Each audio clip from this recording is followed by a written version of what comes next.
Hello everyone, Saturn here with another Vicky Quickie. This time we're going to talk about economic systems. I think there's a few that are a little bit stronger than the rest. Let's get into it. The first one is traditionalism. A lot of nations start out this way. Minus 25% bureaucracy population cost multiplier is good if you are a large nation, but it's not great. Minus 25% taxation capacity, again, doesn't help. But you can subsidize infrastructure and subsidize trade centers. Again, I avoid this one as much as possible. If I am in traditionalism, I try to get out of it as fast as I can.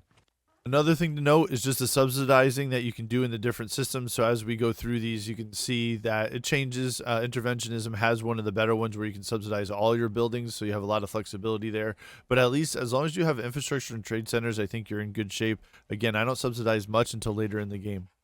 We're not going to go in exact order this time. We're going to talk about the ones that I don't think are good and go all the way up to the ones I think are better. So command economy, I know in the comments you guys have said that you'd like this in certain situations. I personally, I mean, the 25% authority is good, but the plus 25% taxation capacity to me is nothing major. And having to subsidize everything mandated, I don't really like. I like being able to have the option to turn on and off depending on the different buildings and stuff. But yeah, again, put it down in the comments below if you guys feel this one is stronger than I'm saying, but I feel like it's traditionalism and then command economy, and we'll talk about the next. I think agrarianism is next. It's very good, and these are definitely the first one that I would try to get to. If you have a bunch of aristocrats, you can subsidize, again, agriculture, ranches, plantations, infrastructure, trade centers, but you get this plus 25% investment pool. You can check out my other video about investment pools, but this is huge. It's a game changer, especially for your economy when you're starting to build stuff.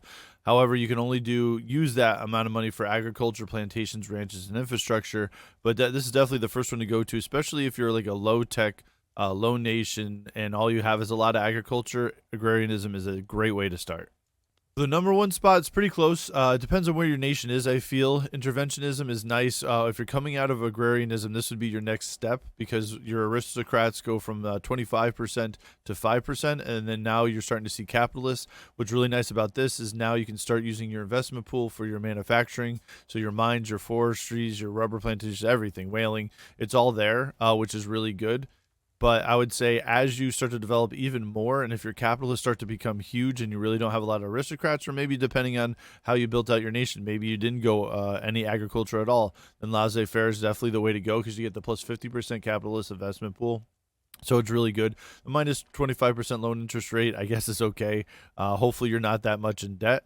But yeah, I would say it's kind of a tiebreaker between these two. It's tough. Put it down in the comments what you guys think, which one maybe you guys end up with. But traditionalism, I definitely feel is the lowest. Command economy is very situational. And agrarianism is a nice early game into interventionism and then laissez-faire.